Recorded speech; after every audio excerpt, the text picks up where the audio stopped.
Hello, great people. Welcome back to our channel. We're so excited to have you again. A renowned Nigerian who is also a major critic has come up to talk about some very key issues concerning the country. And one of it has to do with IPOB.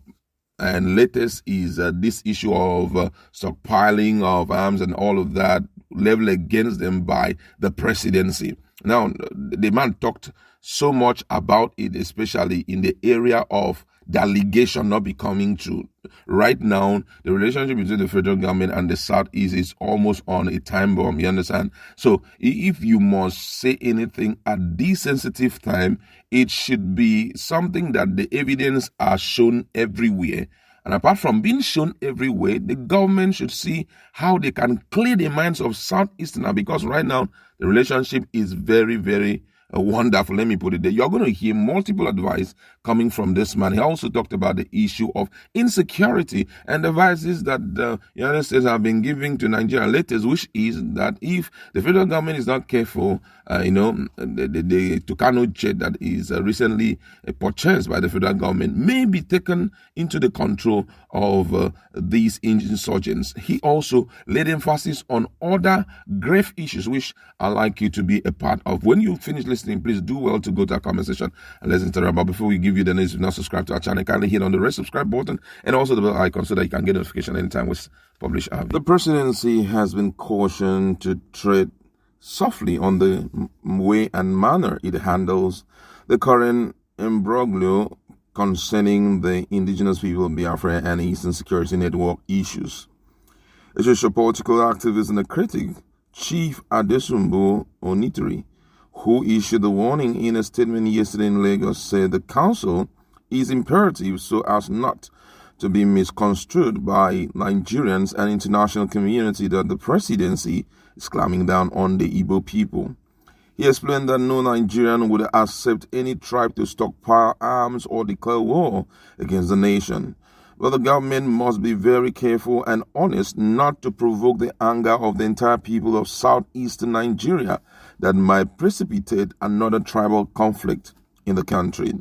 He pointed out that it would be unwise and unreasonable for government to rely on unsubstantiated allegations against IPOB and ESN that they were stockpiling arms and other weapons against Nigeria.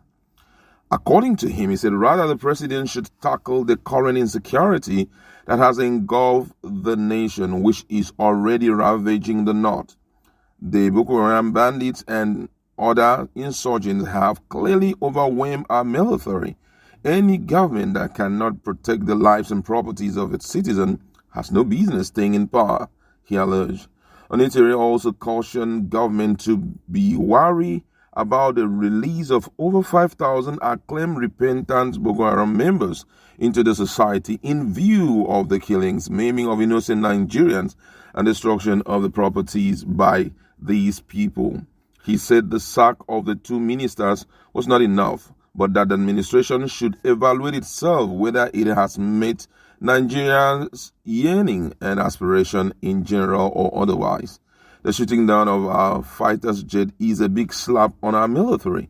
As if this was not enough, the successful attack on the Nigerian Defense Academy, one of the most reputable military formations by bandit, is a grave embarrassment to this nation. We call on all lovers of democracy, the good conscience, to speak up now. The Nigerian Labour Congress, Nigerian Union of Journalists, National Association of Nigerian Students, and all patriots should speak up on these grave issues of insecurity as Nigeria is heading towards total collapse and destruction that is avoidable, Onitiri advised. The federal government, he added, should take seriously the warnings of the U.S. ambassador not to allow Boko Haram seize the recently acquired Super Tucano jet from our military. This is a very good advice coming from someone who has been considered to be a critic, but this time around he's coming from a constructive point of view. That's constructive criticism, which is in a kind of, advice to the government, looking at a lot of things that is staring at our face. We must be careful the way we tread. Now, for example, looking at the issue that was discussed by Garba Shehu, talking about IPOB stockpiling and arms and ESN and all of that. Now, before you come up with such words or such statement, there must be proof every way to justify your claims. Now, before now, there was this allegation that was leveled against IPOB and ESN, and it has to do with attacking security outlets, formations in the southeast.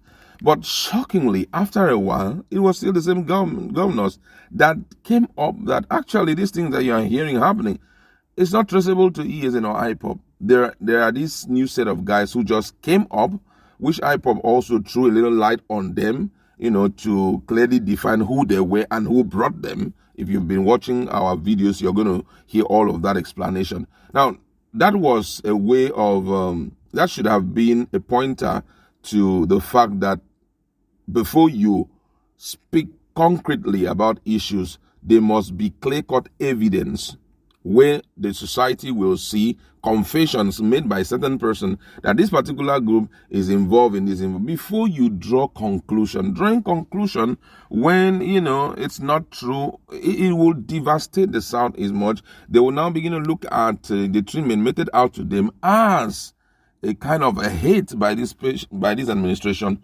towards the Southeast. And I think, man, this is something that we need to look into deeply so that we correct some of these ill and balance something. Now, the president is going to be visiting Imo State come, I think, on Thursday this week. And I feel that that should be a move towards reconciliation with the southeastern people. I don't know what he's going to promise them and all of that, or maybe he's going there to commission one or two projects, but there should be a message that the president should prepare, which will go an extra mile to kind of calming down the rising tension in the southeast. Now, the issue of IPOB leader is there staring at our face. We are yet to solve that one.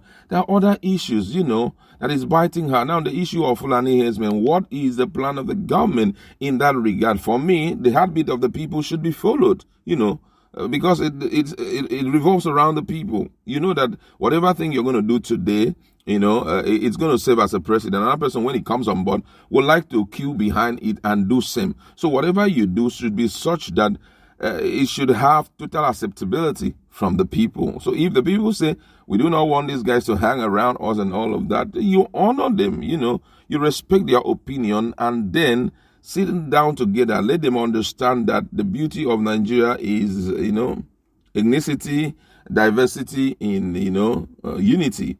And this is why I want to do this. This is why I want to do this. And before you know, you create a balance.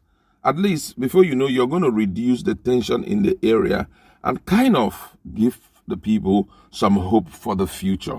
And what this man has said, reflecting on so many issues that currently is staring at the government, all of them needs to be taken very seriously. Now, there had been some words from the United States ambassador concerning, the newly acquired Tucano jets. I think about 12 of them are right now in Nigeria. And these fears are, let it be that this guy will not come and take over it. If it means for you to relocate these jets from wherever they are down to a more secure environment, we should do it. And this issue of insecurity should be dealt with once and for all. It's the low point of this administration. I'm telling you, the lowest point, let me not say the lowest point of this administration. There are other things that are there staring at our face. Unemployment skyrocketing, the rate percentage is skyrocketing every day. Even our own financial instrument, talking about our medium of exchange, Naira, is dropping on a daily basis. Debts are there to be funded and all of that.